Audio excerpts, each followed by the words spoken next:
महाराज जनक जी ने देखा कि सभी राजा श्रीहंस हो गया है।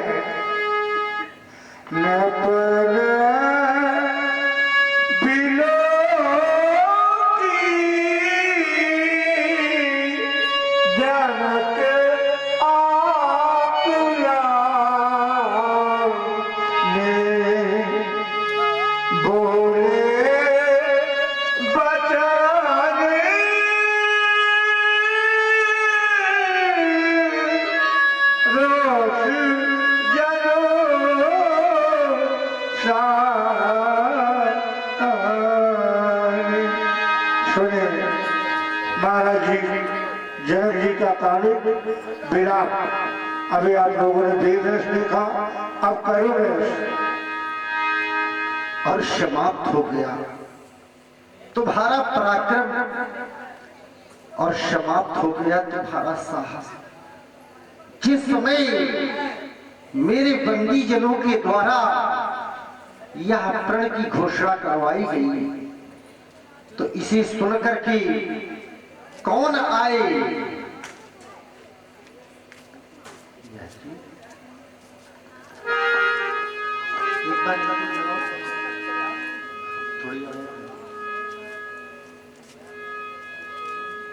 कौन आए? क्योंकि दीप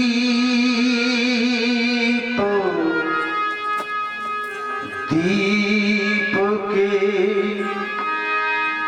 ये भूपति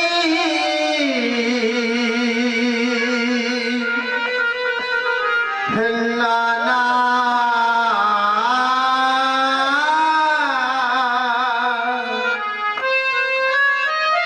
और ये आए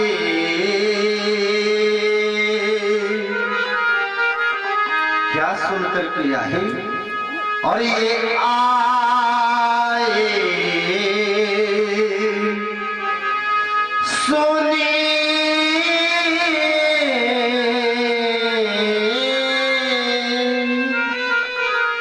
हम जो प्रण ठाना।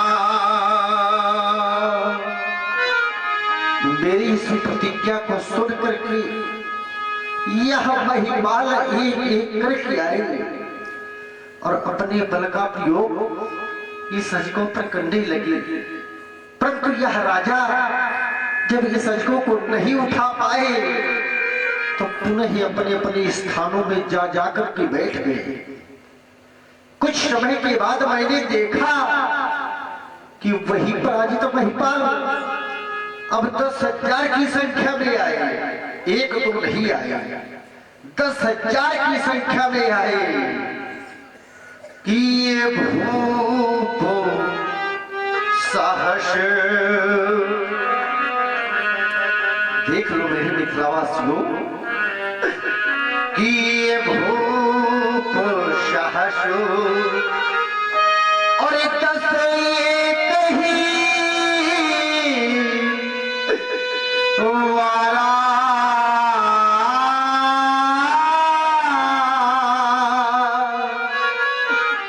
और ये लगे मुठावन और ये लगे मुठावन पर यहाँ कर ही नटारा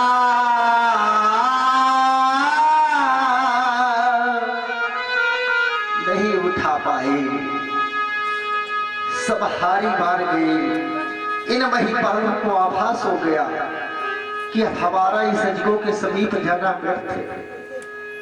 जब यह दशा इन महिपालों की मैंने देखी तो मेरे मन में अकुलाहट होने लगी कि ये सारे के सारे राजा श्रीयत हो गए कि ये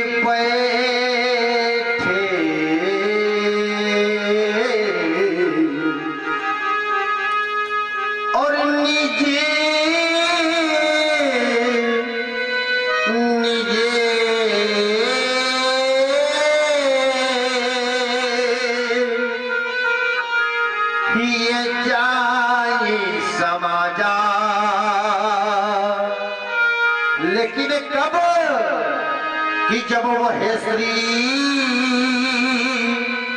हाथ भाई ये राजा सियत हो गए।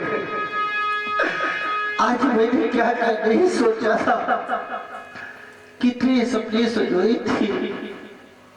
इस संसार में कौन ऐसा पिता है, इस समाज में बेटी वाले पिता बैठी हुई है, वो माताएं बैठी हुई है जिनके घरों में बेटियां हैं, वो पिता उपस्थित है जिनके घरों में बेटियां हैं।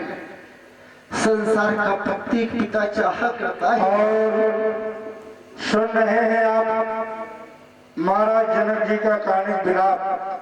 प्रभावित हुए हमारे भैया हरिश्चंद्र जी जो इस रामलीला कमेटी के कोषाध्यक्ष भी हैं, श्लोकार हैं, उनकी ओर से 51 कुछ मुद्राएं महाराज जनक जी के लिए सादर सप्लीमेंट है। भाई बहुत बहुत साधुवाद भैया जी को, बहुत बहुत धन्यवाद। कौन ऐसा पिता है जो ये नहीं चाहेगा कि कब वो समय आएगा जब हम अपने हाथों से अपनी बेटी का कन्यादान करेंगे और डोली में बिठा करके अपनी बेटी को विदा करेंगे। संसार के प्रत्येक पिता चाहा करते हैं और मैं भी एक पिता हूं। मैंने भी सोचा था कि एक दिन मेरी बेटी की बारात आवेगी और बड़े धूमधाम से उसका विवाह करूंगा, लेकिन आज हमारा तो सब कुछ समाप्त हो गया। ये चला गया मेरा वैभव, सब कुछ हो गया। अब मेरे पास बचा क्या है? देखिए मेरे मिथिलावासियों कि चला गया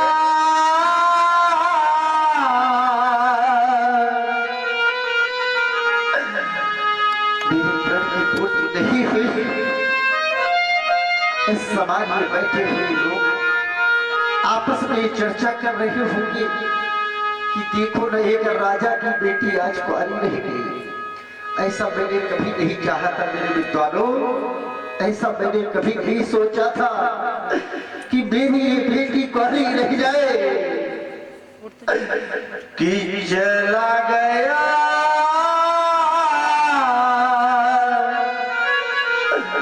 और शब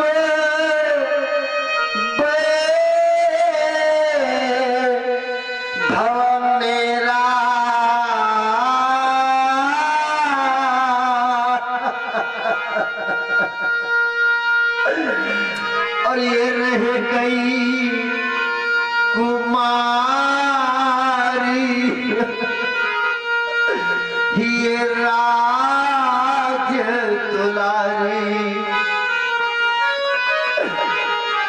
अरे देश देशांतर के मेरे आए हुए मेरे मेहमानों, एक बार मेरी बेटी की ओर देखा होता, ये विचार किया होता, अरे कम से कम एक बार ये सोचा तो होता कि क्या होगा इस बेटी का और क्या होगा इस पिता का।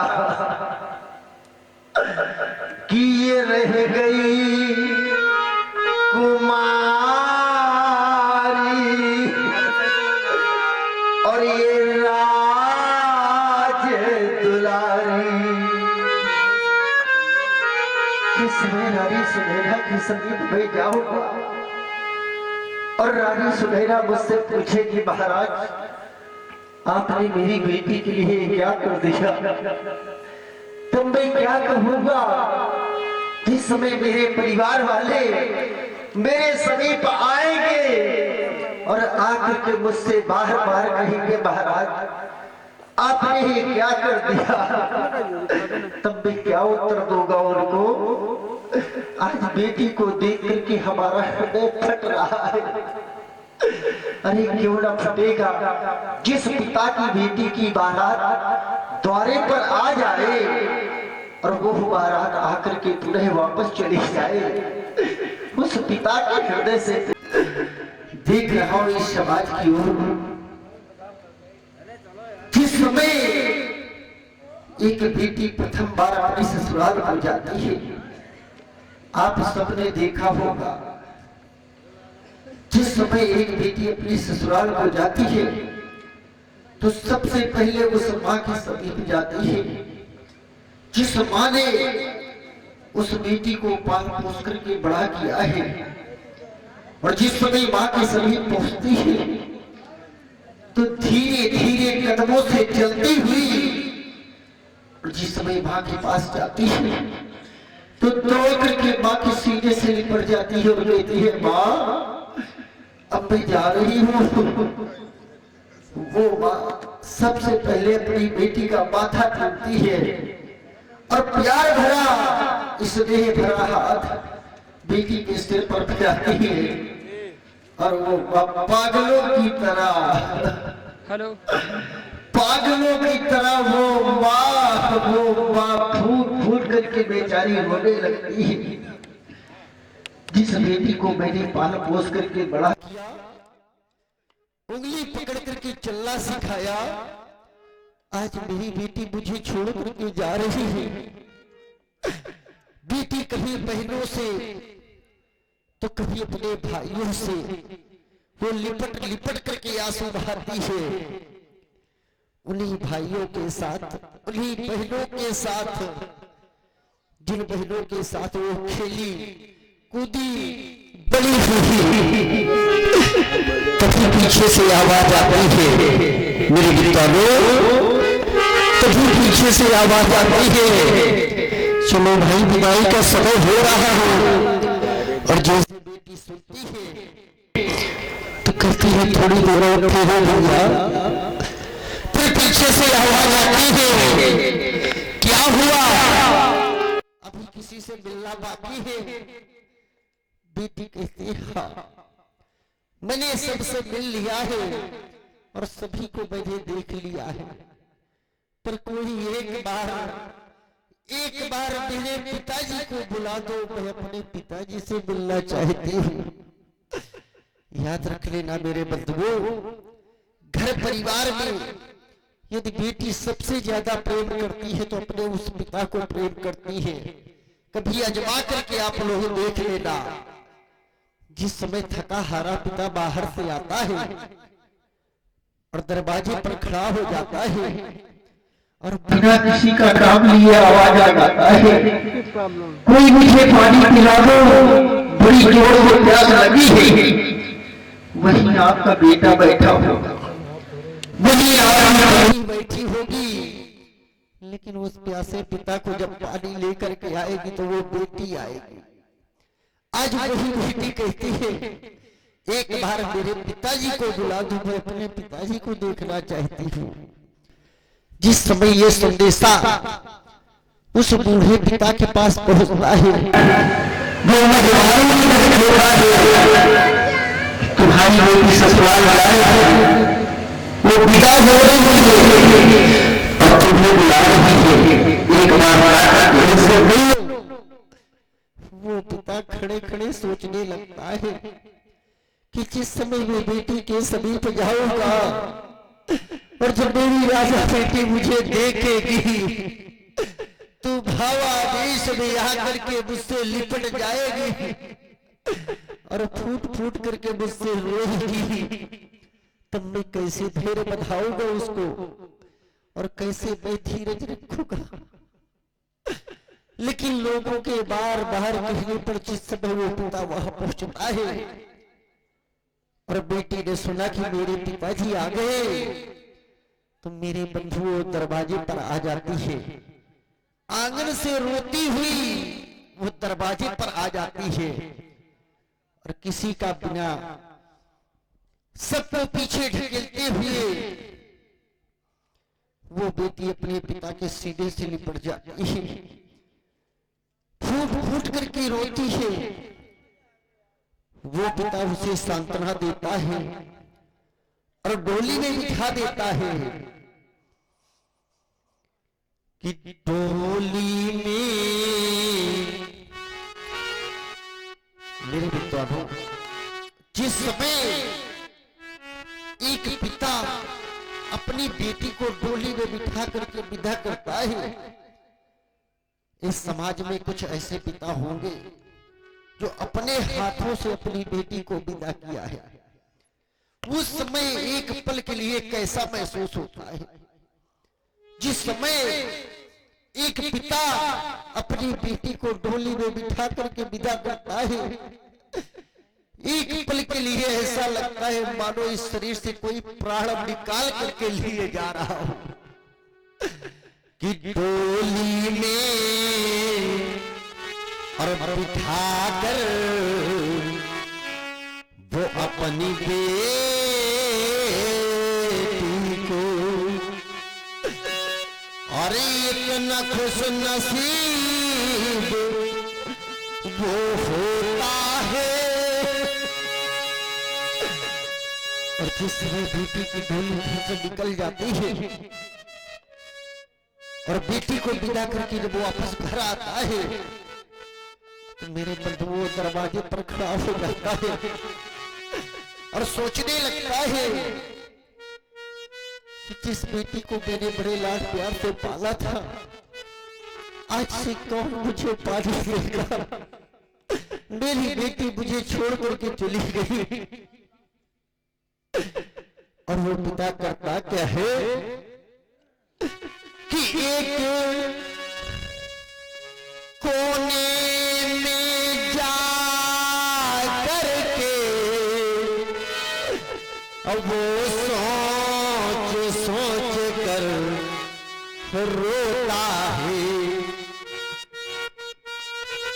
तो पिता सोच सोच कर कुछ करता है कि जिस बेटी को मैंने उंगली पकड़ करके चलना सिखाया,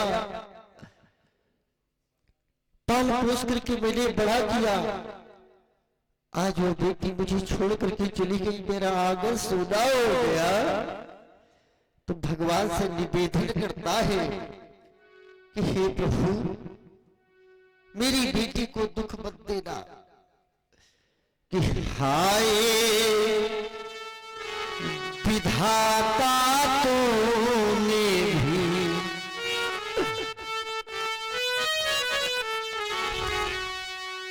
ये हाय विधाता तूने भी, और यह कैसी रीत बनाई, और जिस बेटी को मैंने पाला मुँह बेटी हुई पराई। आज जिस बेटी को मैंने लाड प्यार से पाला था वो पराई हो गई। कुछ लोग कहा करते हैं कि बेटी पराया धन है। आप लोगों ने भी सुना होगा,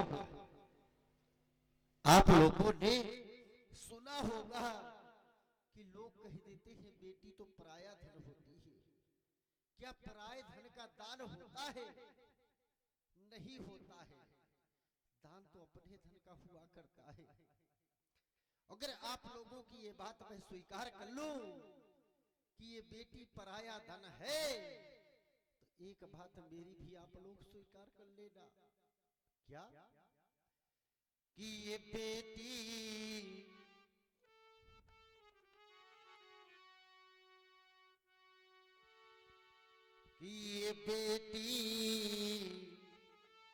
लाख पराया धन है, और हृदय का टुकड़ा होती है, और कीमत वही समझते हैं कि जिनके घर बेटी होती है। बेटी की कीमत सब कोई नहीं समझा करता। बेटी की कीमत तो वही जाना करते हैं जिनके घरों में बेटियां हुआ करती हैं, जिस समय बेटी अपनी ससुराल से वापस घर आती है तो बेटी की मां पूछती है, इस समाज में बैठी हुई माताएं विचार कर लेना आप लोग, वो माताएं पूछा करते हैं कि बेटी कैसे है तुम्हारी ससुराल के लोग। जिस समय प्रथम बार बेटी अपनी ससुराल को जाती है और जब वहां से आती है अपने मायके में तो बेटी की मां अपनी बेटी से पूछती है कि कैसी है तुम्हारी ससुराल और कैसे है वहां के लोग, कोई दुख तो नहीं है। तो वो बेटी कहती है, मां सभी बेटियां कहा करती है, क्योंकि हमारे भारत संस्कृति की पली हुई बेटी कभी अपनी ससुराल की बुराई नहीं करती है। और अब क्या कहती है बेटी कि मां जिस घर में आपने मेरा बाड़ी ग्रह संस्कार कर दिया है, विवाह कर दिया है, अब उसे नहीं बदला जा सकता। मां कि जो कुछ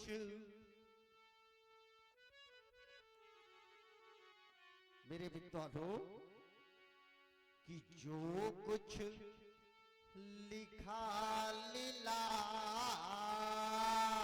में, हे मां जिस घर में आपने मेरा विवाह कर दिया है, वो पाणी ग्रह संस्कार कर दिया है, अब उसे नहीं बदल सकती हो मेरी मां। कि जो कुछ लिखा लीलार में और ऐसो बनो संयोग और भली मिली ससुराल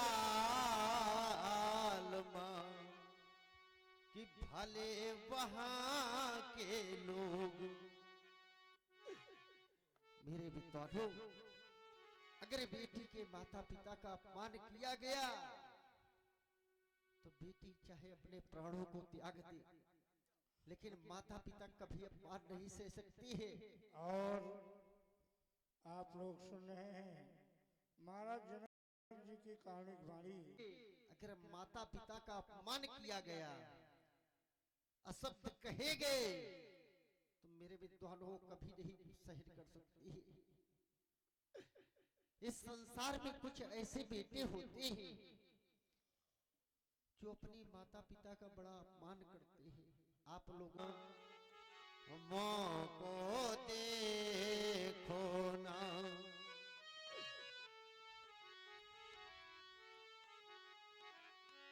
अरे उन्हें माता को देखो ना कि अपने बेटा पर और कितना लाड लड़ाती है और 9 मास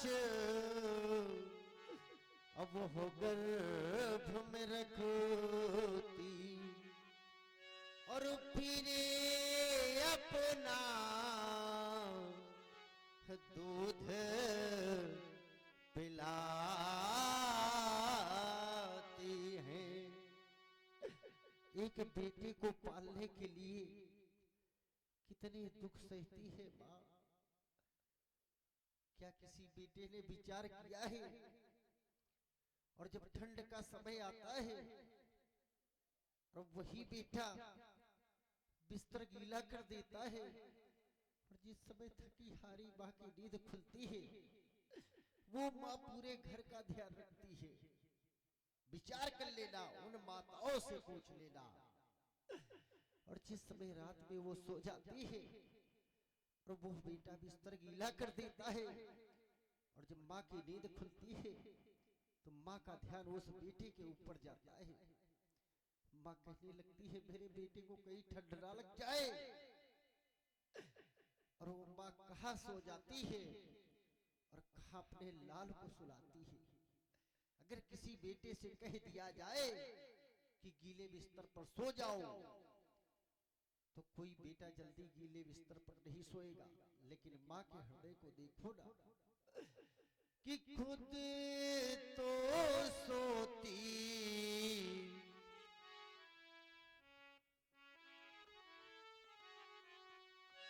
और खुद तो सोती,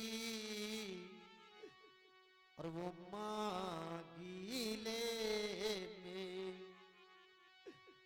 और सूखे में उसे सुलाती है, और मलमूत्र ये धोती अपने बेटे का। अगर किसी कारण बस माँ के ऊपर कोई आपत्ति आ जाए और बेटे से कह दिया जाए कि तुम्हें मलमूत्र करना है, तो बेटा जल्दी नहीं करेगा। लेकिन माँ के हृदय को देखो ना, माँ उसी भाव से मलमूत्र करती है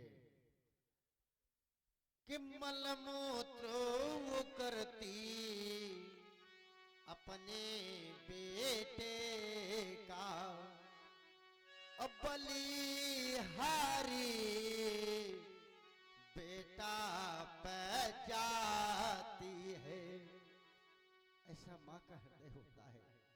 मेरे विद्वानों, कुछ समय में चाहता हूं, केवल 5 मिनट। कुछ लोग, बड़े ज्ञान की चर्चा है, भले ही कम लोग हैं, ले जाओ। जिस समय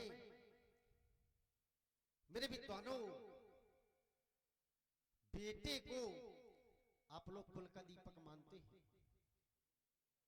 मैं आप लोगों से जानना चाहता हूं कि आप लोग बेटे को कुल का दीपक मानते हैं? क्या आपका बेटा कुल का दीपक है? ये ज्ञानियों की समाज है, ये मैं स्वीकार करता हूं। यदि बेटा कुल का दीपक है और अगर उस दीपक में बाती नहीं होगी, तो क्या दीपक का महत्व रह जाएगा? कुछ लोग ये चाहते हैं कि हमारे सिर्फ बेटा हो और बेटी ना हो। मैं उन लोगों के लिए कहना चाहता हूं, तो यदि बेटा आवश्यक है तो बेटी भी आवश्यक है।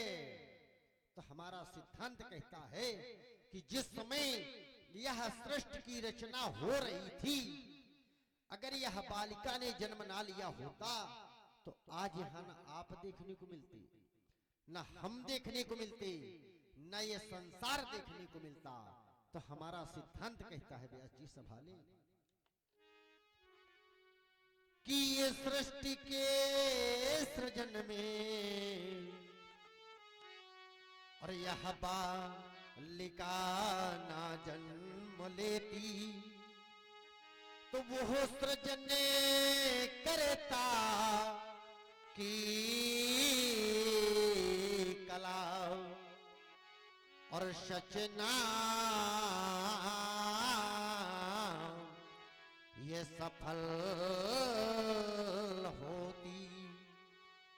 तो धन्य है वाकोक जिसमें, सुन लेना माताओं, कि धन्य है वाकोक जिसमें यह जन्म ले में बालिका, और धन्य है वह घर जिसमें ये सम्मान हुए बालिका। तो इन बालिकाओं का सम्मान करना चाहिए। जब दूसरे की बेटी आपके घर में आवे तो इनका सम्मान करना चाहिए। लेकिन लोग करते क्या हैं? जब दूसरे की बेटी उनके घर में आती है,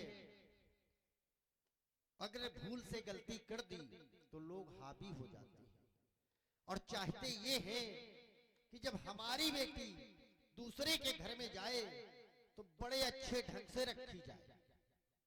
ऐसा लोग चाहते हैं कुछ लोग। लेकिन जब दूसरे की बेटी आपके घर में आवे, बड़ा ज्ञान का विषय है। भले ही कम लोग हैं लेकिन चिंतन कर लेना। जब दूसरे की बेटी आपके घर में आवे तो उसे किस प्रकार से रखना चाहिए? सुधी लोग हैं, चिंतन करें। व्यास जी कि ये बहू है लड़कई, जब दूसरे की बेटी आपके घर में आवे तो सुन लेना माताओं, उसे किस प्रकार से रखना चाहिए। कि ये बहू है लड़कई, यहाँ पर घर आई तो राखे नयनो पलक की नाई।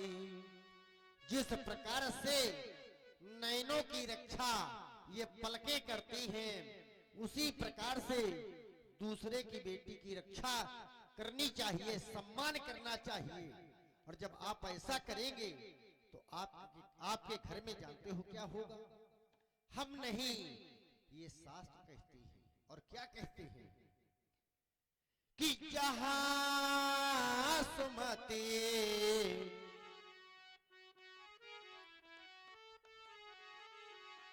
सुन लेना माताओं, कि जहां सुमति अतः संपत्ति नाना,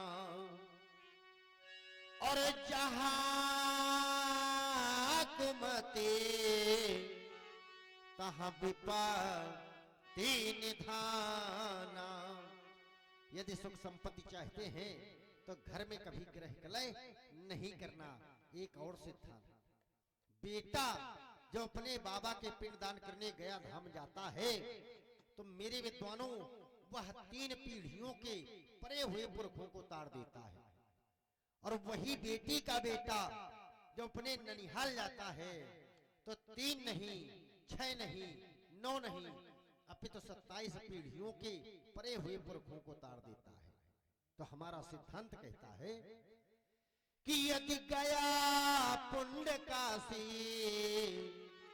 यह स्वीकारता हूं, और ये तरे 3 पीढ़ी अब वही तारता हूं, और ये सुता शत बिन सती यह तुम नाम नरता, और ये गाय की विद्या ये निगम गा रहे हैं।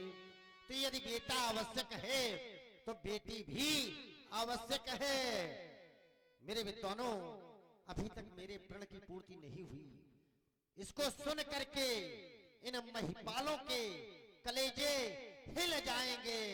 अब जो मैं कहने जा रहा हूं श्रवण करो कि अब जन को यह माखे भट मानी, और ये पीर विहीन ये मही मैं जानी। इतना कहने पर कोई वीर अभी तक आया क्यों नहीं? तो मैं कहना चाहता हूं कि अब मेरे प्रण की पूर्ति लगता है नहीं होगी। मुझे आभास हो गया कि तजाहू आसो, और ये तजाहू आसो, और निज निज गृह जाओ, और ये लिखा न विधि वैद विवाह। आज से आप लोग अपने अपने घरों को प्रस्थान कर जाओ, बंद करा दो। यह CSM तोड़ दो, तोड़ दो। यह बंधन हो न सकेगा, यहाँ किसी का अभिनंदन। राजमंत्री ये सूचना करो प्रसारित, ये सभा समाप्त। हमारी ले जाओ पितृ सीता। जनक वचन सुनी सब नर नारी देखी जानकी भय रुखारी माख लखन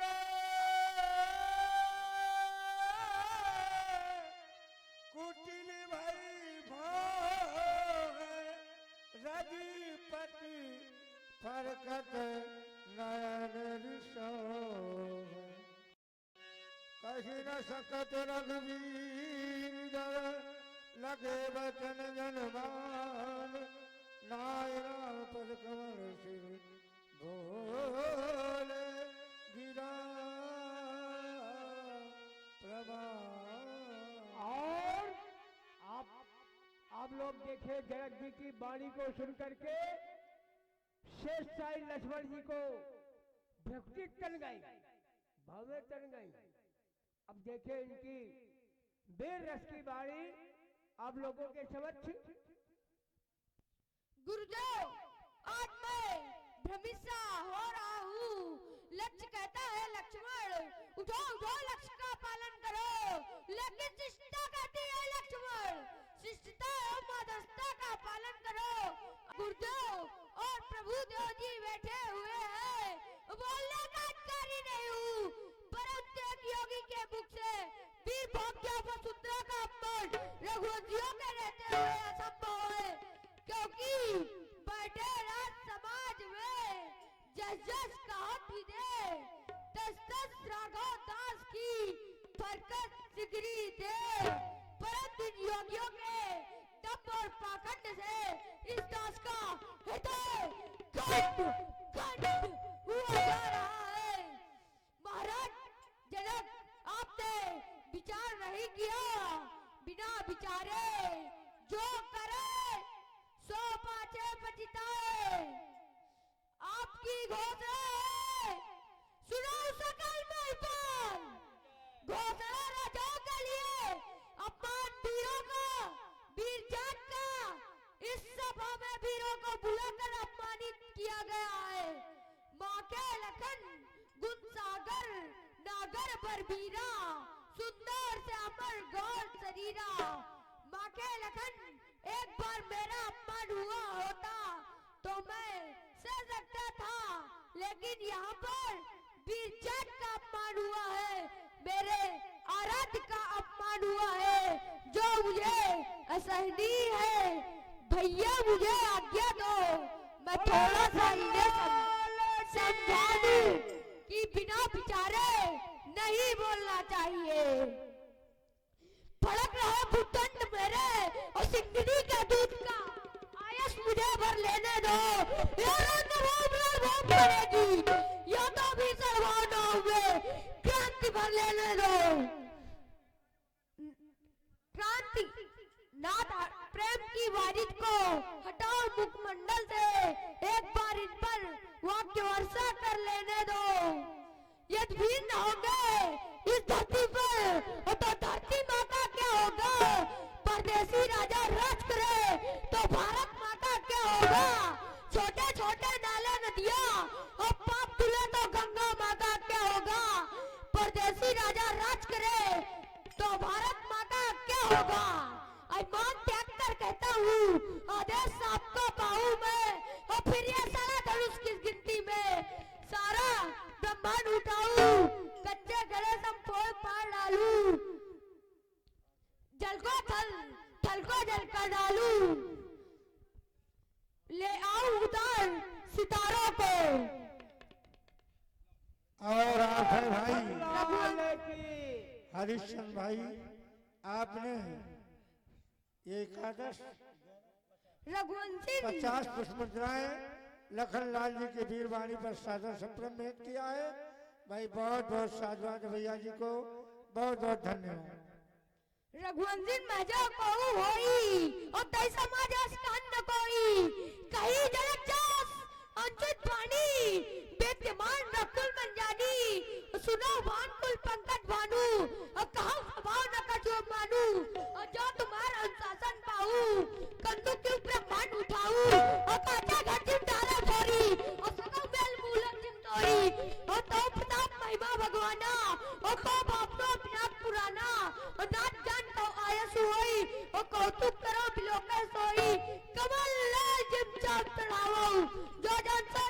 मान लेता हूँ और जोजन तोरो छत्रक बंदी तैसे जो मैं आयस पावो और तो ही रे आज मैं वीरता दिखावो और कंधे कुछ गई गई ब्रह्मंडा और धनुष समेत करो सतखंडा ना चपट जो वासना करूँ और तो फिर हाथ में धंसो रहूँ सुनो राम रघुवन मणि रघुनंदन इन अम्पानी शब्दों ने मुझको किया अलंकृत मैं कैसे मैं सह सकता हूँ तोरो छत्रक दंड दिमी तो प्रताप बल्ला दान करो प्रभु पत पत पुण्य न धरा धनुआ पुण्य न धरा धनुआ पुण्य न धरा धनुआ लखन सकोप बचन जय बोले डगमगान दीज जगम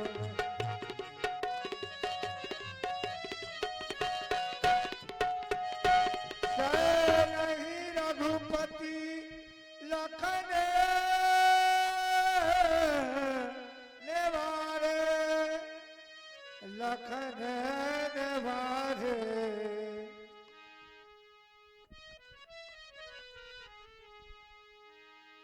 हे मेरे प्रिय सुहद बंधु लक्ष्मण मिथिला के अंतर्गत भारत के सभी वीरों की वीरता अस्त हो चुकी थी अस्तु तुमने वीरता का परिचय देकर छात्र वंश के मस्तक को ऊंचा कर दिया है लक्ष्मण लेकिन तुम थोड़ी सी भूल करते हो योगी राज का वीर विहीन बतलाना एक सुंदर कसौटी थी वह जानते थे शायद इस कसौटी के कसने से पुनः वीरता जागृत हो जाए लेकिन तुम इसे समझ नहीं सके इसलिए तुम क्षमा प्रार्थी बनो लाल लखन तुम शांत हो जाओ लखन तुम शांत हो जाओ वृथा क्यों क्रोध करते हो लखन तुम शांत हो जाओ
मराठा निवासी दीपू मौर्य जी उनकी ओर से आप देख रहे हैं दोनों बंदूक के लिए 51 पुष्प प्रदान की गई को धन्यवाद साधुवाद।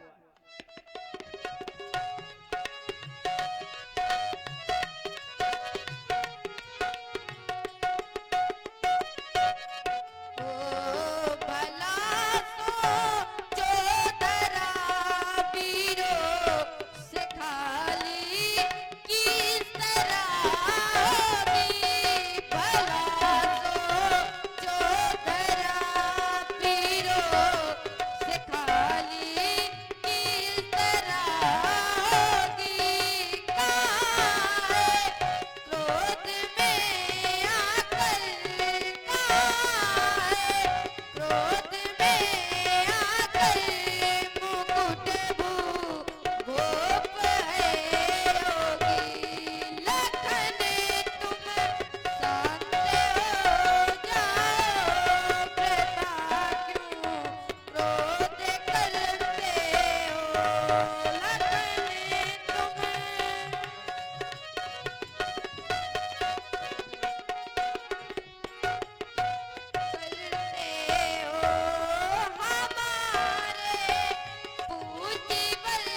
निकट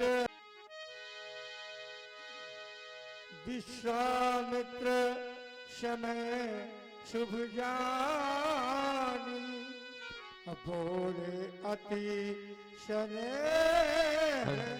मैं बानी। धर्मात्मा राम, वह समय सुंदर बहुत ही निकट आ चुका है, जिस समय की प्रतीक्षा इस मिथिलावासी कर रहे थे और देव ऋषि मुनि सभी प्रतीक्षा में बैठे हुए हैं। अस्तोलाल, वह समय बहुत ही नजदीक आ चुका है। मैं तुम्हें आज्ञा देता हूं, जाओ और धनुष को 2 खंडों में विभाजित कर दो, जिससे महाराज जनक जी का संताप दूर हो। जय राम। सुन गुरु बचन चरण शिरुनावा, हर्ष विषाद न कछु और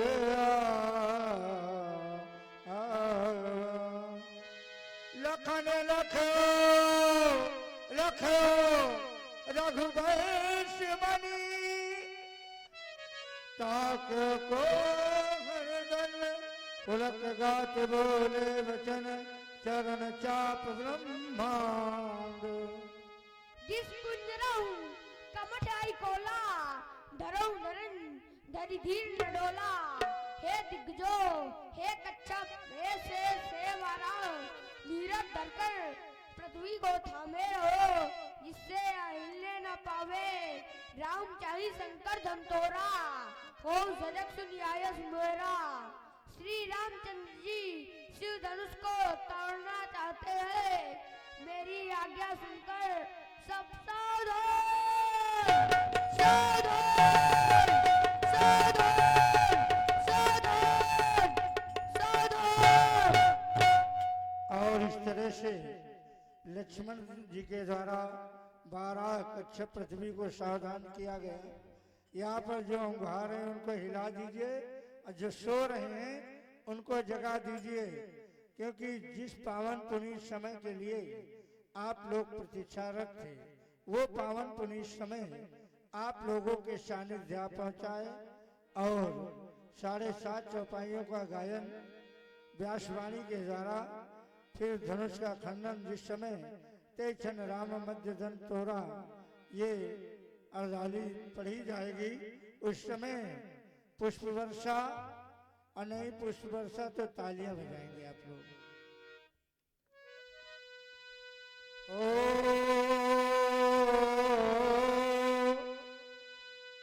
देखी विपुल विकल देही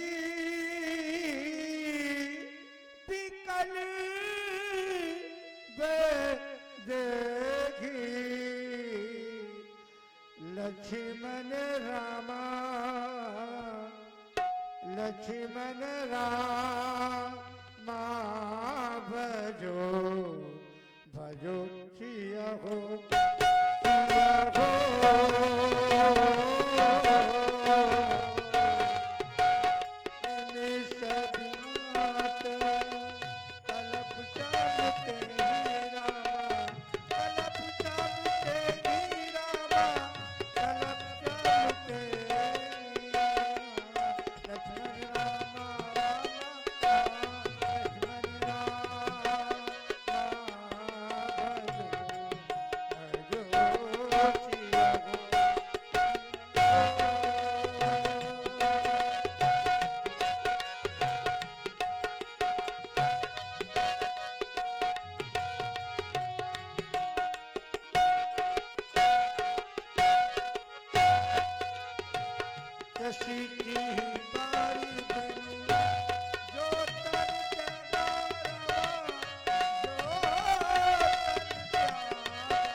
दीना सीता गमन राम पहकीना लय जे माल चली है सिया प्यारी हो लय जे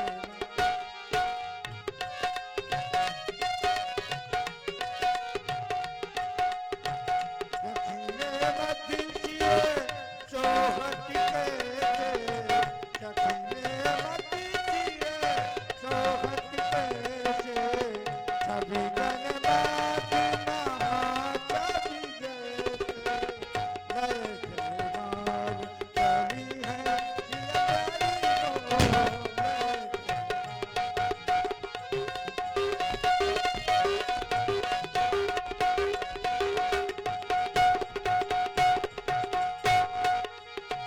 चतुर चकी रखी कहा बुझाई पहिरावो जय माल छुड़ाई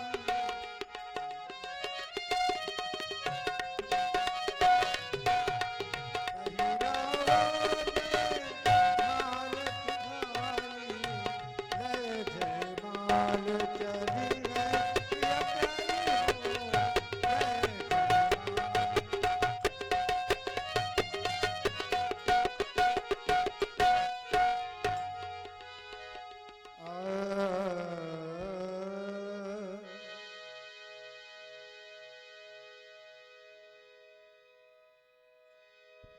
हे प्रभु, कितना तड़पाया है आपने हमारी सीता जी को।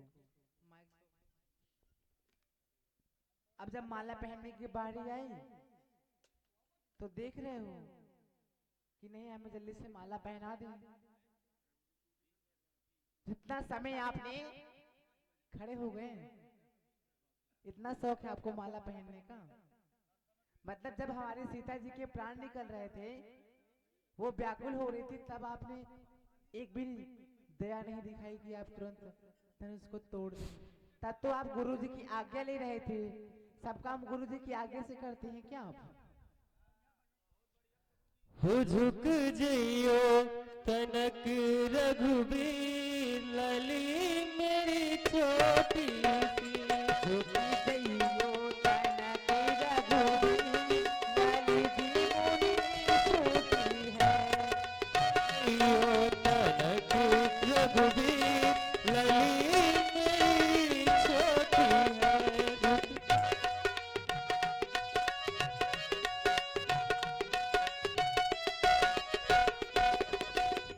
छोटी हो आप ही तुम ऊंचे लली मोरी छोटी आप तो ऊंचे लली मर छोटी आप ही तो ऊंचे लली मोरी छोटी हो पाए न तुम्हें रोसी लली दी मोरी छोटी है। झुक जइयो तनक रघुबीर लली मेरी छोटी है झुक जइयो तनक रघुबीर लली मेरी छोटी है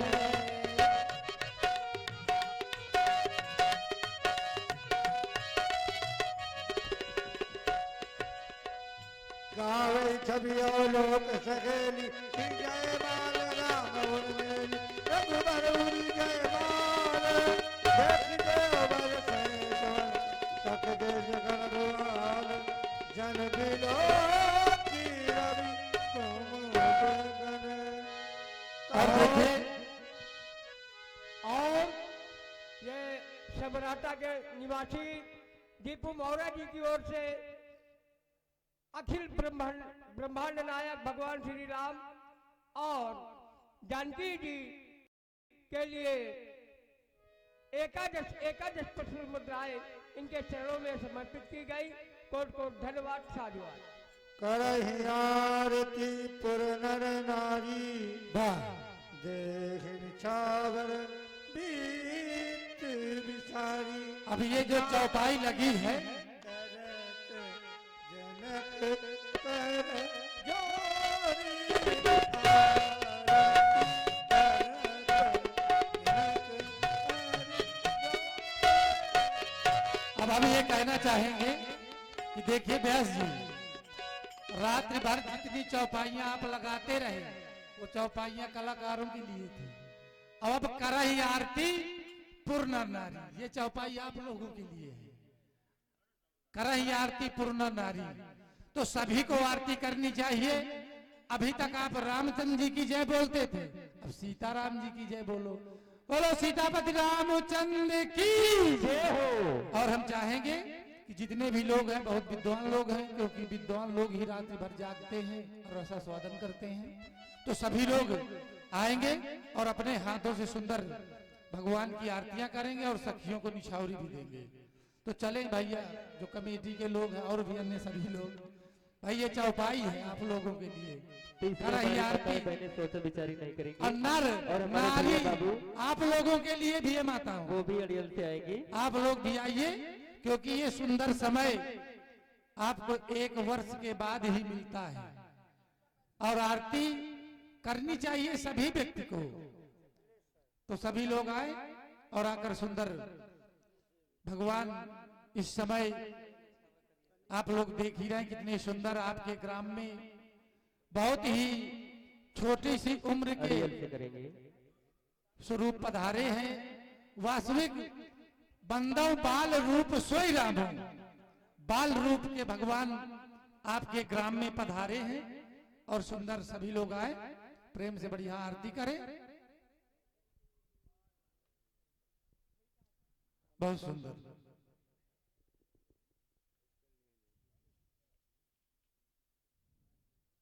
वाह, क्या नाम भैया?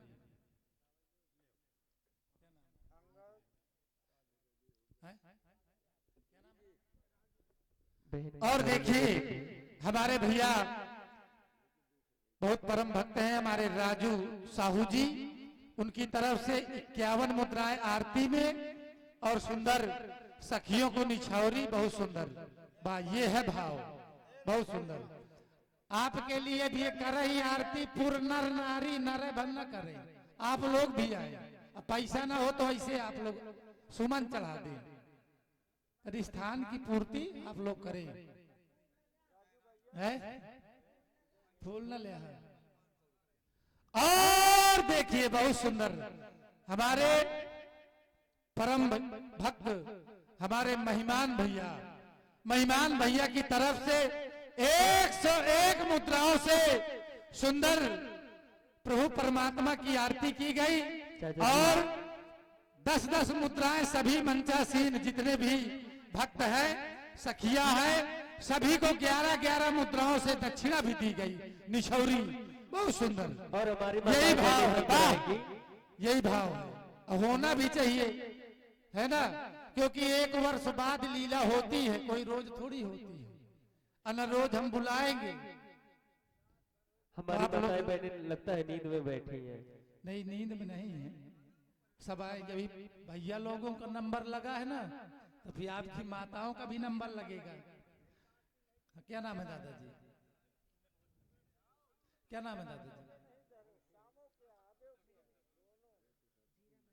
अबे हम तो पारे हैं।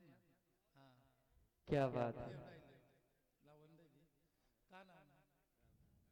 और देखिए हमारे परम भक्त राम जी के परम स्नेही हमारे भैया दादाजी की तरफ से 21